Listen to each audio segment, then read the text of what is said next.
Welcome to the Totum Wellness Podcast. My name is Tim Irvine. I'm joined by Dr. Stacy Irvine. We are so thrilled that you decided to join us. We are coming to you from a live gym at one of our Totum locations. Tim and I have been working in this industry for over 30 years, meaning we have tons of really great information to share with you. Not only our information, but amazing guests and their education for us, but also the listener and viewer. And they have some better information than we do. You can listen and watch on your favorite platform, like and share the information, and tell your friends.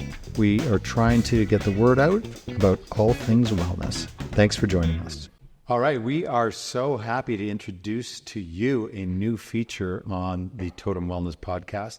This is called Things That We Think You Need to Know. And this stems out of our deep, meaningful relationship that we've had for many years, not only in business, but at home, which really is, it's pretty one-sided at home, actually. It's really things that Stacy thinks that we need to know. I think everybody needs to know. But mostly your immediate family. Oh, and the other thing too is... Well, anyone who will listen, really. Yeah, I think the dogs will listen. You could just use the dogs. No, they don't give me the right feedback. The other thing that falls into that category is the 3 or 4 times my phone rings every day. Right. With new things that Tim needs to know. Things I think you need to know. Right. Yeah, in all seriousness. So we talk a lot about industry stuff, fitness, wellness, you name it. Some frustrations that we might have with certain things. So I think this is a really cool way of talking about things that are important to us that we actually legitimately think other people should know. Yes. And so it stems from a really good place. And hopefully some of the knowledge that we've picked up will be meaningful for people. Do you have anything to add? I do think, too, these are, in my case, these are things that are happening in my day, things that I'm seeing in my practice with my patients or in coaching with the athletes that I work with, or even current events. Sometimes there's things that are really frustrating that are happening. It could be in the world or could be with our healthcare system. And instead of just venting to each other, sometimes it's good to get some messages out there. I was always really good at current events. Right. There you go. I don't even think it's called current events anymore. I got a 98. Good job. Current events. I don't think that exists anymore. So, I don't think it exists then either. Because it's all really good at it. It's all on your phone, which is one of our topics. Okay, so I'm going to kick one off, which I think is really cool. It's actually about menopause. And this stems from a presentation that you did on a panel of awesome presenters, all women. There was probably, let's just call it 120 women at this thing and 3 men. I was one of those 3 men. Fortunate, good odds for you. Yeah. So what I found really fascinating by it was a couple of things. One, I gained a new appreciation for how important this topic is. 2, how terrible our medical healthcare system has been in proactively addressing it and giving good information. And then 3, for sort of the totem side of things, is the information I didn't have or our other potentially male practitioners and trainers don't have or didn't have, and how that impacts our work with clients. So my first story on this is I've got a very long time client, personal training client, who went through this sort of, let's call it a 10-year stretch of injury after injury, really long-term chronic-ish stuff. Started with something really simple and then just kept going and going.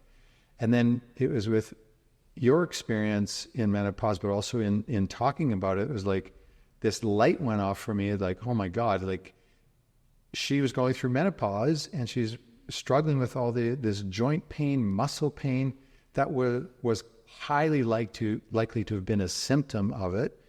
And no one ever mentioned anything to her about that as a possibility and what could she do about that. So that for me is like, this is something that's really important, not just for women and women approaching menopause, but for all of us to understand, because kids can be affected by it, because if someone's going through menopause and they're struggling and they're in pain or distress or whatever else that's going to affect the people that are close to them. So I think it's really important that we talk about it. I know you've got a lot of experience with it. So what do you think?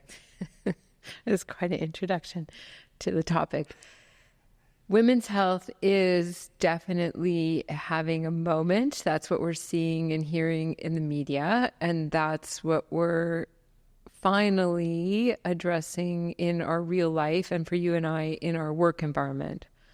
A few months back, we did a great segment with our physiotherapist, Amanda Dawson, about pelvic health and how important that is. And since that, and since I've done some education with Amanda, I have referred probably 5 or 6 new patients to her that had real game-changing results as a result of the work that they're doing with Amanda.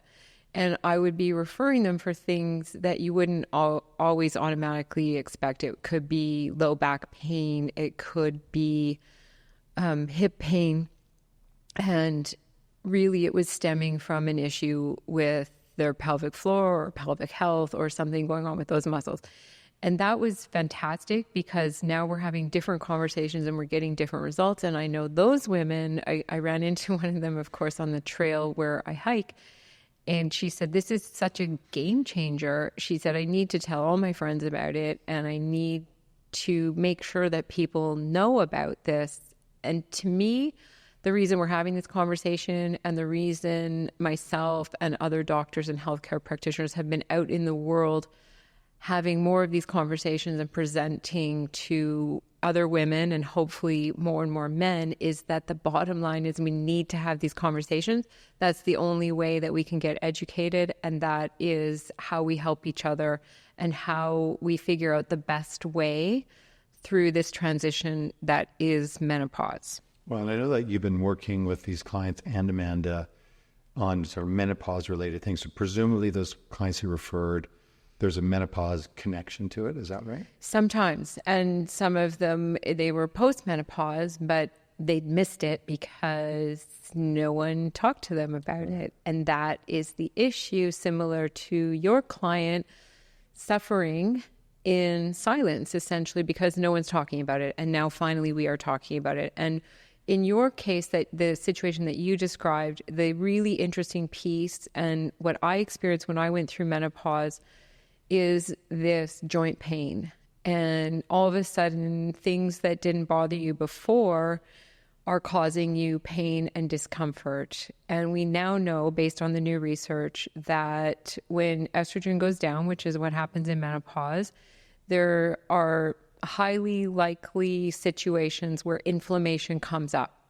So things that didn't cause inflammation in your body when you were younger or when you were not, postmenopausal, all of a sudden there's a lot more inflammation. And we know that inflammation in the joints generally leads to pain. So you are in pain. And that was what I experienced personally, was that I thought I was fine. I went through menopause about 2 years ago. My sleep was okay. I was very active. I was making a point of trying to lift weights, trying to do everything right, working on some things with my nutrition that I thought would help. And I honestly thought I would be totally fine. I hit a stage 2 years into it that all of a sudden, all of my lower body joints hurt. So ankles, feet, and knees in excruciating pain. Well, when I say excruciating, like just things that would stop me from wanting to go out to walk even, and in too much pain to go walk the dogs, which is one of my main activities. And a lot of anger. A lot of resulting anger. A lot of unreasonable anger filling our house. That is true. Better that you characterize it as unreasonable. That's good. Wasn't my fault, essentially. No. Then I started on this journey of what do you do? And this is the piece where another light bulb went on, and I thought, this is not accessible to everyone. And of course, I'm having conversations with my girlfriends who are going through the same thing, and none of us are finding a good pathway forward to get help. So what do? I consult with friends who are doctors, GPs, who are really experts in this area and the pharmaceuticals. And I say, what is this situation? What do we do? What I have discovered from that is you should be able to go to your GP or even potentially a walk-in clinic if you don't have a GP. You should be able to go in and describe your symptoms. And we no longer call this type of treatment HRT, which stands for hormone replacement therapy, because we are not trying to replace hormones. What we are trying to do is alleviate your symptoms, whatever they might be. So now it's referred to mainly as MHT, menopause hormone therapy. Oh, that's interesting. So that's a pretty important distinction. It's I guess a simple way of thinking about it is it's medicine for the symptoms. I have a headache, I take Advil, my headache goes away. Mm-hmm. This is obviously on a more long-term basis. I have joint pain as an example. Mm-hmm.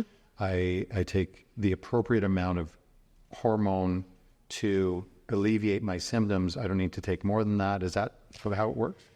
Exactly. And it's new, and we're still making our way through that. The problem that existed, I'd say maybe starting 10 years ago, is this term bioidentical hormones came in. And it kind of existed in more of the area we would call alternative medicine, naturopathy, where you would go through menopause and you'd go through this transition. But at the same time, the most important thing to realize, this is one of the most heavily marketed to groups in the world. They know that women are suffering sometimes when they go through menopause, and they know that they'd be willing to spend money to alleviate their symptoms, whether it's hot flashes or brain fog or sleep disruption.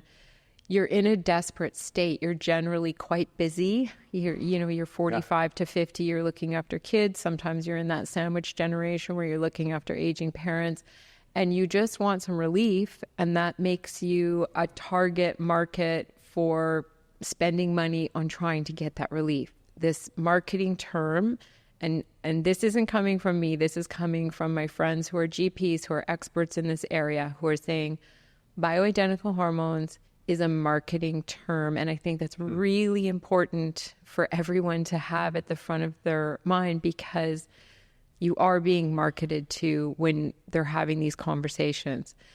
The reason we don't use the term bioidentical is you're going through the transition. There's no need to try to get your hormones back to the age of when you were 25 or 30. You're using the least amount of hormone or treatment possible to alleviate your symptoms so that you can get on with your day and get on with your life and feel good about things. That's a really important piece. Not have it dragging you down.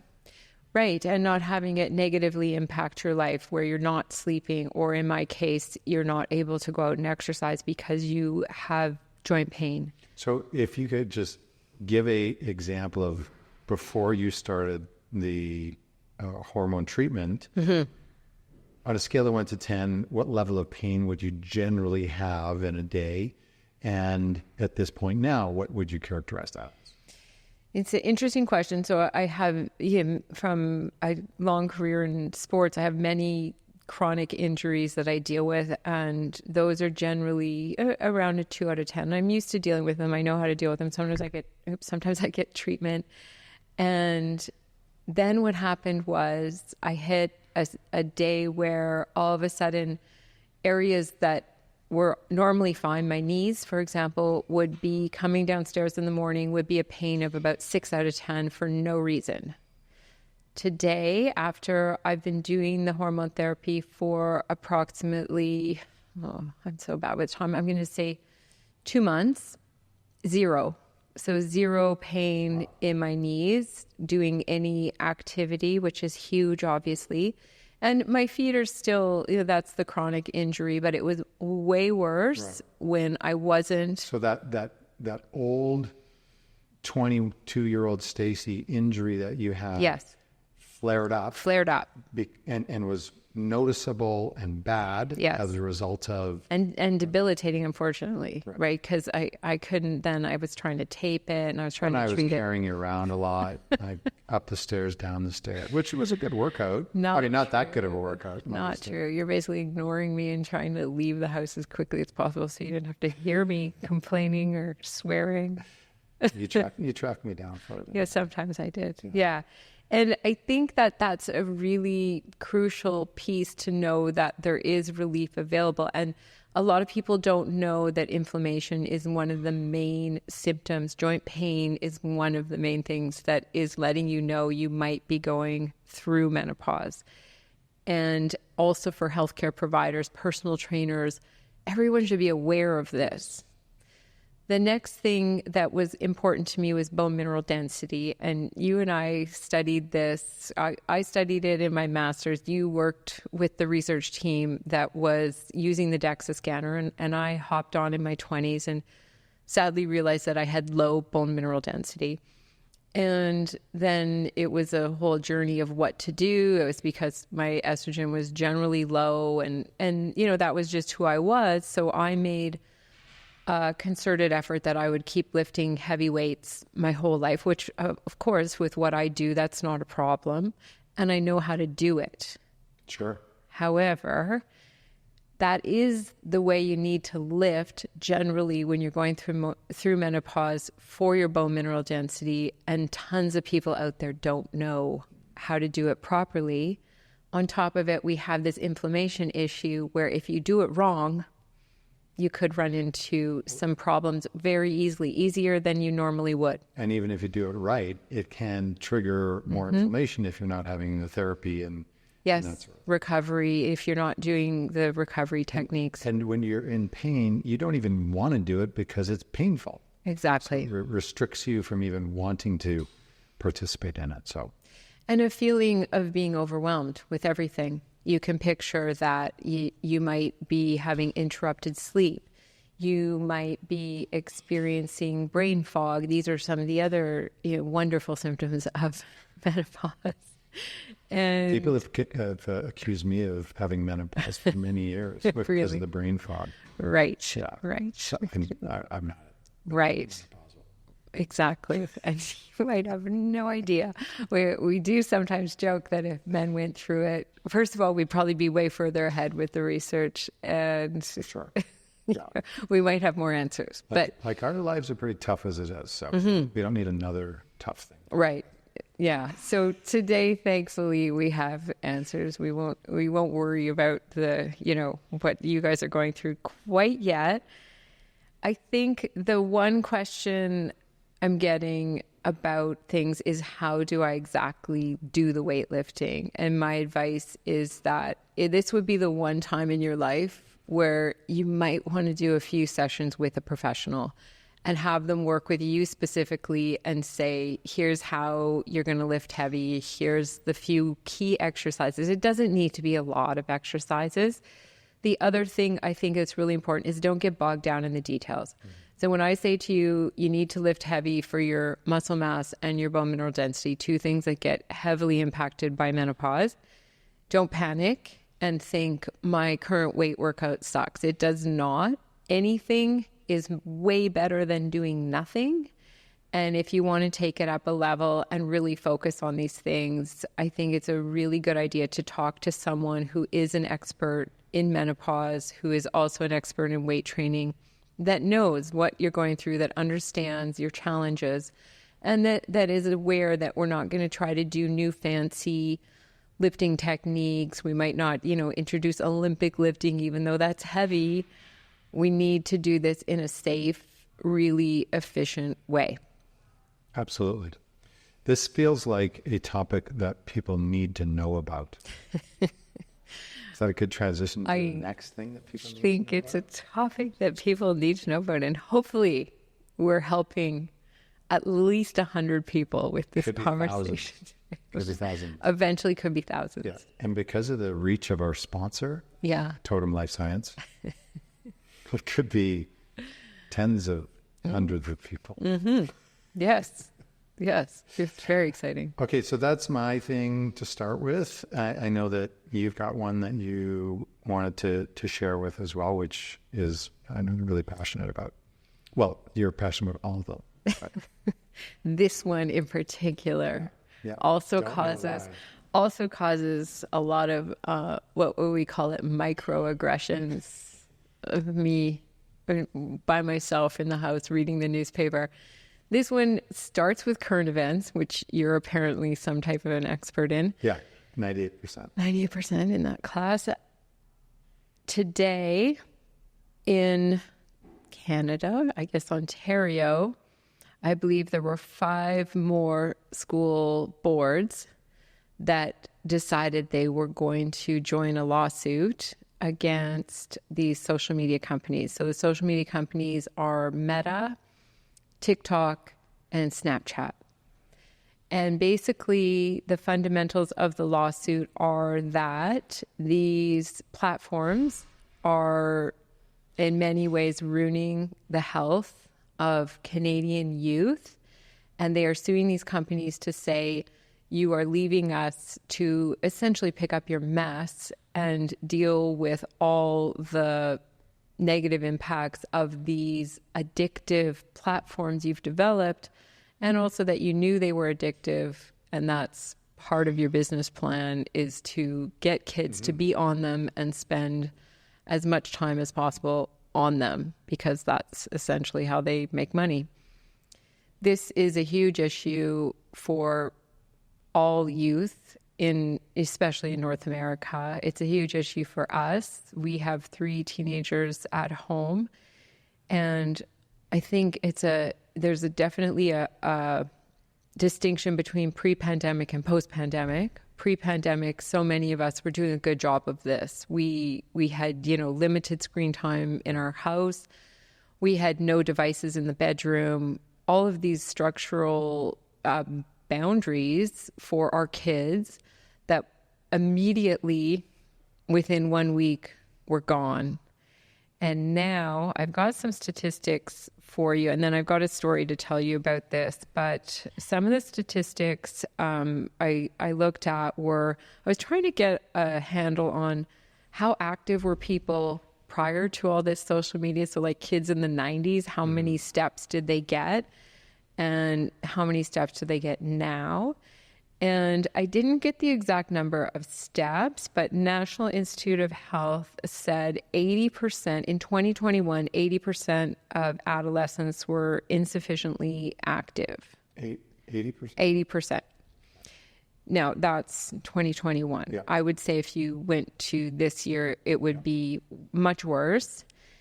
And I know that participation in Canada evaluates this, and for the last probably 4 or 5 years, we're scoring a D and then a D- on kids' activity levels. Sure. So they're tracking this as well. And participation has been around for decades, so they've got some. They do. They've been tracking this for a long time.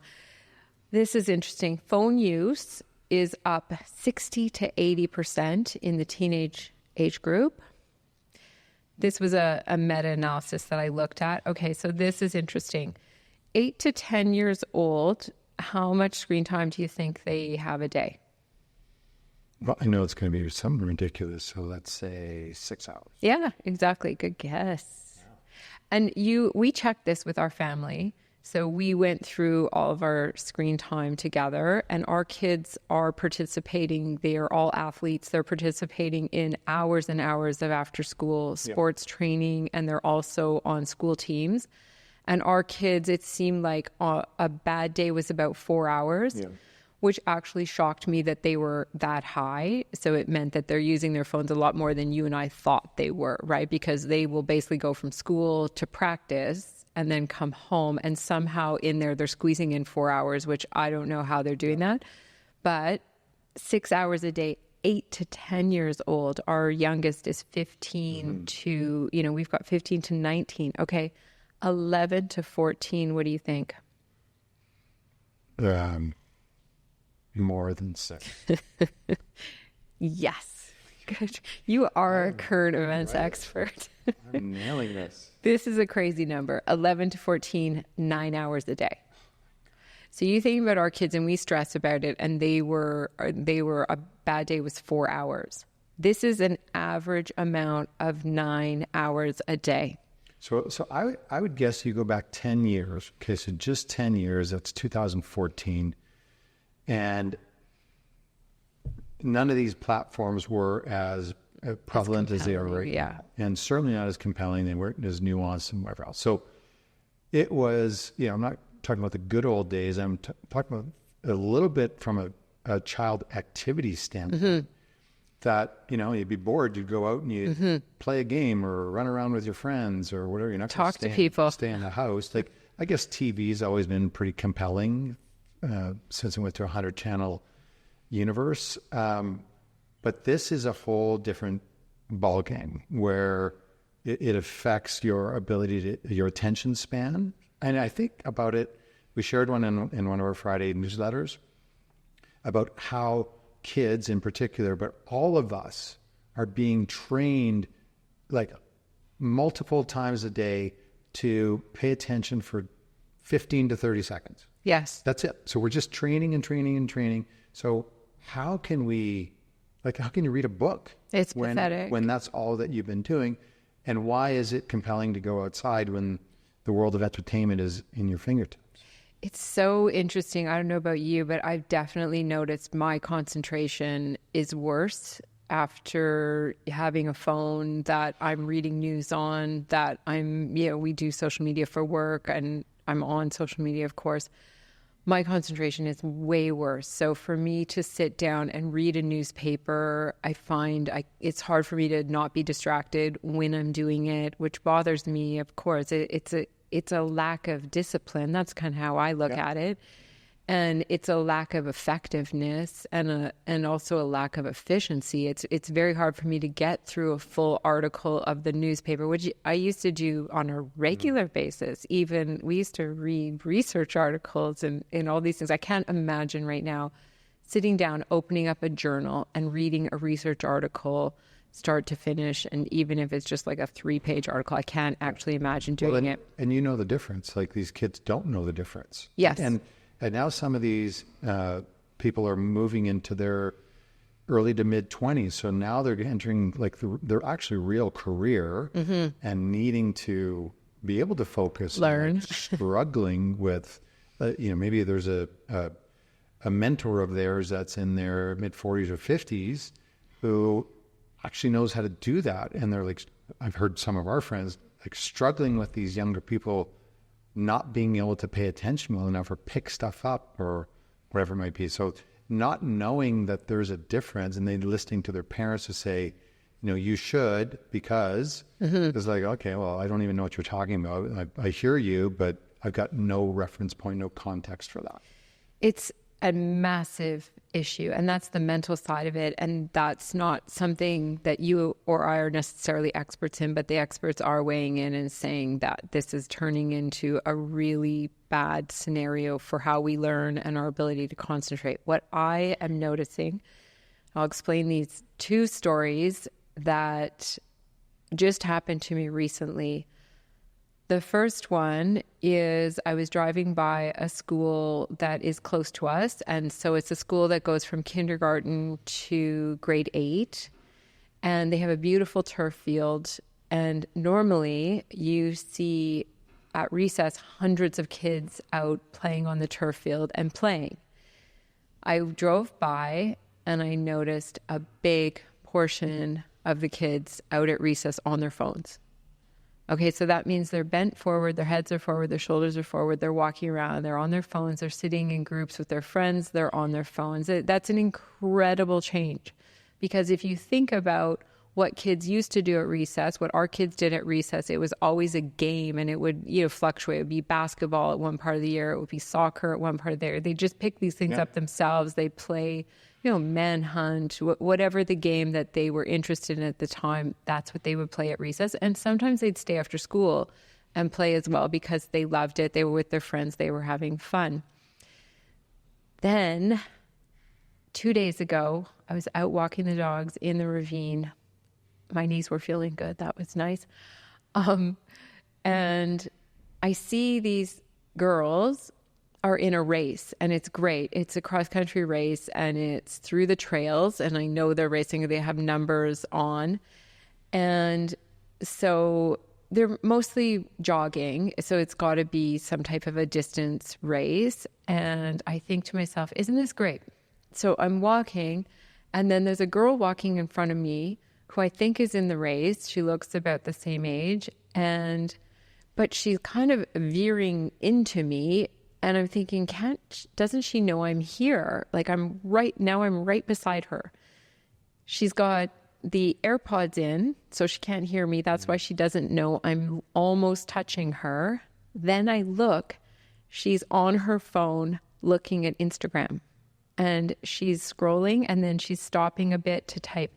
She is actually in the race. She's got a number on, and instead of being in the race, she's on Instagram. Okay, so then it gets better. So then I think, oh my God. TikTok, like how to race faster? No, I could see it. It was Instagram. And because I was right beside her, I could see the screen and everything. So then I'm thinking, wow, that's really incredible. I've never seen anything like that. I've never seen a kid in a race on their phone doing social media. Then I see the teacher is about 800 meters down the path. I can see her, and she's at one of the stops where she's got a medical kit and she's got some water and things like that for the girls. And I'm thinking, as I like to do, give my opinion to everyone on she needs to know something on things health and wellness. I think I'm going to go say to her, it's great that you're doing this race with the girls, and maybe you would say to them, leave your phones in social media free race in their backpack. The teacher's on her phone, and I know she's scrolling Instagram because she's doing the thumb swipe thing. Now, there's no kids coming by. It's just me coming by. So what? Who cares? But at the same time, I was like, I'm not going to interrupt her and say your kids are on their phones while they're doing a cross country race. But you think about how incredible that is, that during the time of this, they're in nature. It's beautiful. It was a gorgeous day that they want to walk in their race and be on their phones at the same time. Then in my practice, I'm treating quite a few track and field athletes. We've got city finals. We just had city finals. We're getting ready for the provincial finals. And I'm noticing these injuries that are related to posture. And I realized we've never seen these types of injuries before. And we're having hamstring strains, and I'm having some neck pain and things that just aren't making sense and that I haven't seen before. And I've been in practice for 20 years. I've been working with these athletes for, over a decade. And I know what the typical injuries are. And this year, they are not typical. And I'm talking with the coaches, and we're trying to figure it out. What's happening? I said, oh my God, it's because when they're not at practice and they're on their phones, they're making permanent changes to their posture that are then causing these types of injuries. And again, that's incredible to me that we've done this to ourselves, and I think these addictions are just, they're so detrimental. Most people can get their heads around, okay, I understand head forward, hands in front. That's shoulders rolled in. That's a shoulder, upper body postural thing, but they don't understand how it then has an impact on the pelvis and which way the pelvis tilts, which obviously is really important for hamstring function, quadricep function, the whole lower body thing as well. So it goes right down the chain as a problem. And to your point about the teacher on the phone, this isn't just a kid thing. It's going to for sure impact them the most because they have no other experience but being on these devices. But adults are no different. It's like you can't get in line and not, like if you watch anyone anywhere, just go into a line, they're like phones out right away. Right. They cannot, and I'm trying, unless I am trying to be really efficient and trying to do things which, anybody could put that into there. But there's lots of times I'm like, I pull my phone and I just, we'll look at some Instagram or, and I catch myself. It's really hard. I just be bored. Just be bored for a while. Like there's nothing wrong with that. And lots of good ideas come out of being bored. But it's very difficult. And even at home, it's very difficult because we'll tell our kids to get off their devices, but you and I are on them as well. Yeah. And we're answering texts, we're answering emails. I do, at the end of the day, again, I feel like the pandemic was a before and after moment in this. I do feel like I need to be having my phone close by because I might get a text that I need to answer because it's about something happening the next day and someone's wanting me to get back to them. Yeah, I'd like you to reverse that whole thing. I know. I don't know how. Yeah, it's something we have to reverse. And maybe that's why this is such an important topic to discuss. Right now, there was a survey going out from our school board saying, what do you think about this? The new rule is going to be no phones at school. But the interesting piece is phones available at lunch and at recess, of which I wrote in and I said, why don't we just have no phones? Yeah. And then I started thinking about it, parents with pickup, and that will be the argument, right? We need to be able to get a hold of our kids. What if there's an emergency? Then I started thinking about, could it just be data? So if you're getting a younger person a phone, could it just be data so that all they can do is text? They can have a group text with their friends. They can get a hold of their parents when they need to, but they cannot go on social media. They can't go on YouTube YouTube's not in the lawsuit, but they can't go on Snapchat and, all these other kind of things that really, really are addictive. And maybe that's part of the solution. I'm not sure. It needs some school force fields. Yeah. Well, and they don't have, I think some of those are blocked at the school. That's what our kid, but to be determined. Yeah.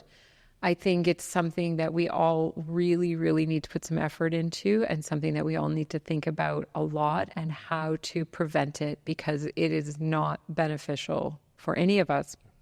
And something we need to know. Something we need to know. I really like that as a transition. So we got time for one more? Maybe. Let's go for it. Let's do it. We'll try to be concise. Okay, so this came to me in the last few weeks as longevity is got a big buzz in our industry right now, which I think, for things that are potentially fads, this is an awesome fad. It's great. True. Because if you're going to have longevity from a health perspective, then you got to do some things right. So that's right up our alley. So yes to longevity. But I was thinking about what does it look like? So for the young people, young being 20s, 30s, generally they don't give a shit about what's happening when they're 55 or 65 or whatever else. They seem to be kind of interested in the talking heads who are speaking about longevity. So I guess good part is they're learning about some things that are meaningful and practical. But I think that this whole idea of seeing it, what does it look like in the 50s, 60s, 70s? So Totum's very first client continues to be a client of mine. He'll be 82 this year. And it was just remarkable to me. He was off during the pandemic. And then I'd say consistent for the last 8 months. And he's basically right back to where he was 10 years ago.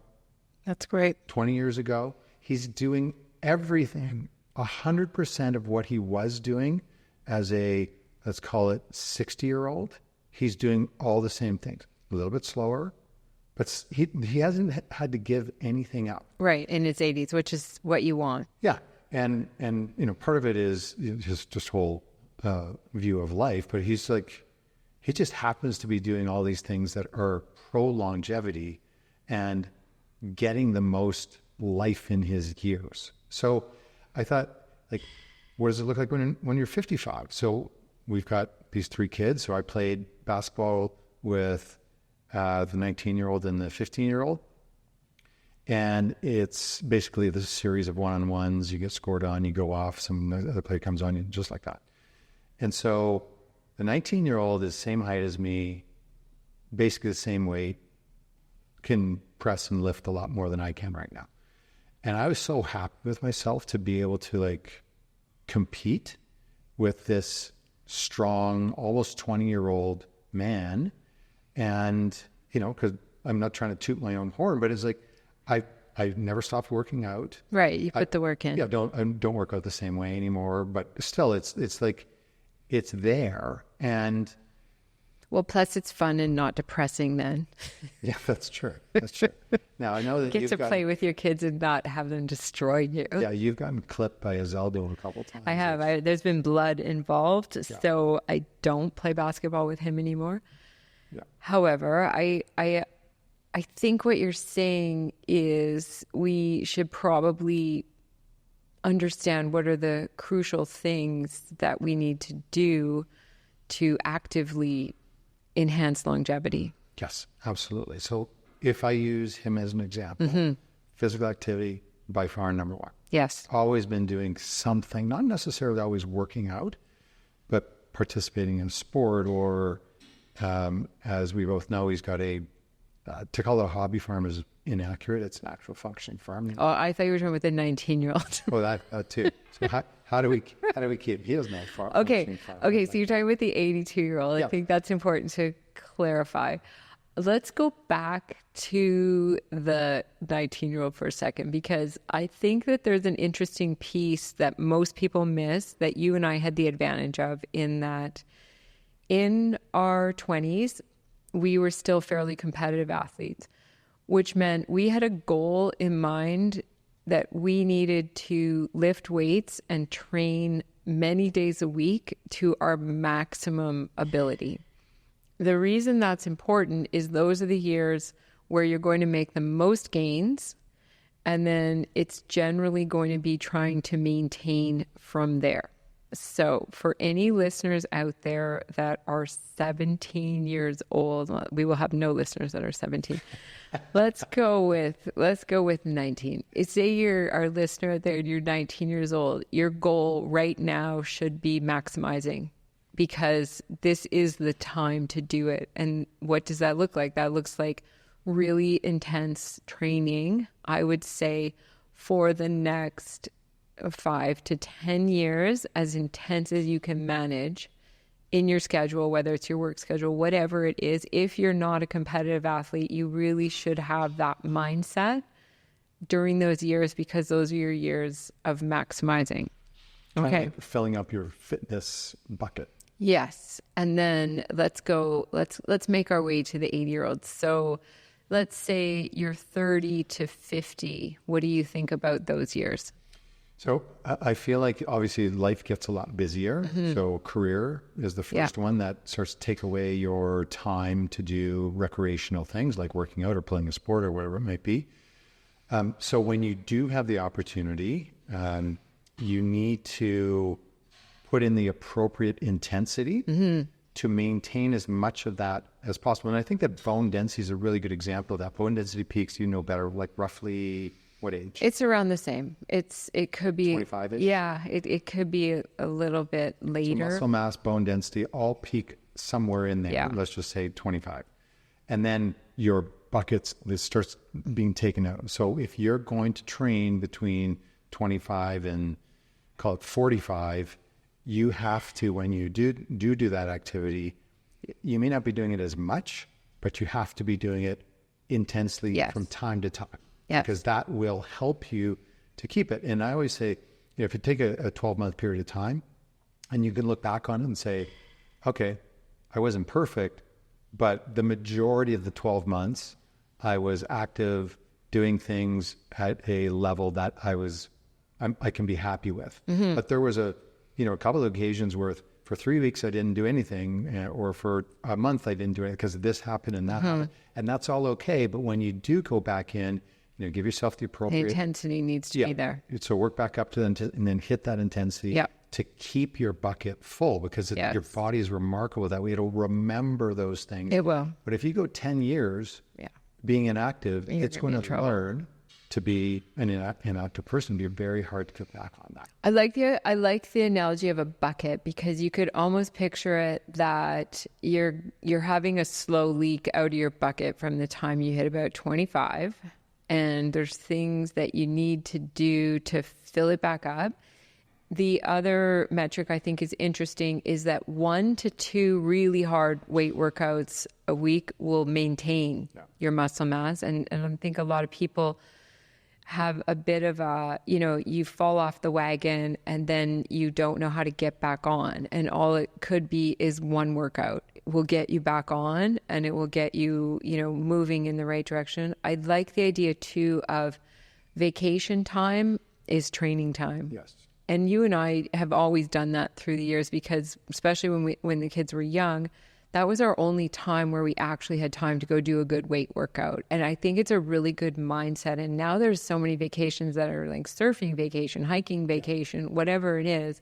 Use that as a time to fill your bucket extra to overflowing, maybe, that you can coast when you're back at work and back in your busy life schedule. I think between 30 and 50, those are the good times to do that, because things are pretty crazy and pretty intense for most of us in those years.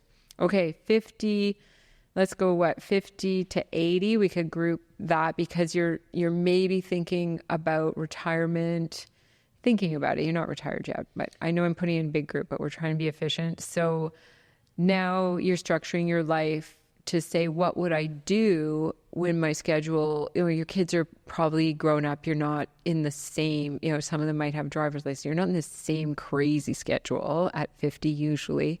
So what do you think for those decades? I think for that same grouping, like call it the 30 to 45 or 50 or whatever, I'd say same thing there, but there are often times when you get into that range where you're 50 to 80 that you've actually got some real stuff going on. Could be osteoarthritis, could be injuries, like for example, when you talked about with your ankle, and then you can notice that. So these things, hormone changes are going to be happening then. So you are generally speaking a different version of yourself hormonally and physically as a 60-year-old compared to a 30-year-old.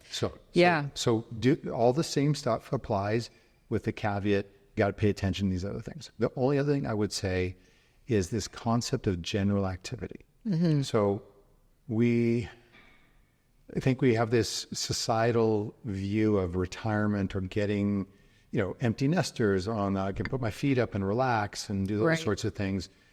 And doing less is not great for our body generally, and it is definitely not good for our brain. Yes. So doing some hard things, it could be learning a new language. New challenges. I've always wanted to learn how to sail. So then you learn how to sail because there's a physical component of that. There's a brain component to that. So doing some things that are different, but keeping general activity as a primary mindset that, because if you're a feet up kind of person, then all of a sudden you're going to go from an easy 10,000 steps a day, which, that should be just an average day. Minimal, Totally minimal. I think this. I shoot for 15,000 because even that 10,000 is like, Jesus, so easy to get 10,000. Yes. And there's lots of people that are getting 4,000, so they are way underrepresenting themselves on general movement. So those pieces I think are really important. Your hobbies at that, probably if you're starting to think about those things, you should be thinking about hobbies that require movement, or or that, I shouldn't say require, that inspire you to move. So you go do things with your friends like tennis, pickleball, golf, those types, skiing. I came up with a really good analogy. Do you want to hear it? Yes. They might be the first in the history of the world. Wow. Okay. I'm very excited. Your body's like a cement truck. Oh. Do you want to know how? Yeah. So when you're in your 20s, that thing is spinning, right? It has to spin so that the cement doesn't solidify. Yeah. And as you get older, it starts to spin slower. And you influence how fast it spins by how much or how little activity you have. And so inside our bodies, less activity means everything tightens up and creates problems. Your body is like a cement truck. You heard it here first. Yeah. I can't come up with anything better than that. I guess that wraps it up for us. That's something I thought people needed to know. Yeah, your body's a cement truck. Okay. I love it. I was feeling that's not going to go over as well as I thought it might. But, whatever. It's okay. Quit while you're ahead. Yeah. Well, I don't know about that. I've never been one to quit, as most of my friends know. Mm-hmm. No. Okay, well, this is pretty cool. I hope that all of you have enjoyed our first episode of Things We Think You Need to Know. And you look forward to more coming down the pipe. Great chat. Great chat. You'll never look at cement trucks the same again. Thank you, everyone. Bye-bye. We hope you liked this episode, and if you did, please subscribe and share it with your family and friends. We would love to hear from you. Follow us on social media. You could send us a DM or even come visit us in real life at Totum on King West. See you soon.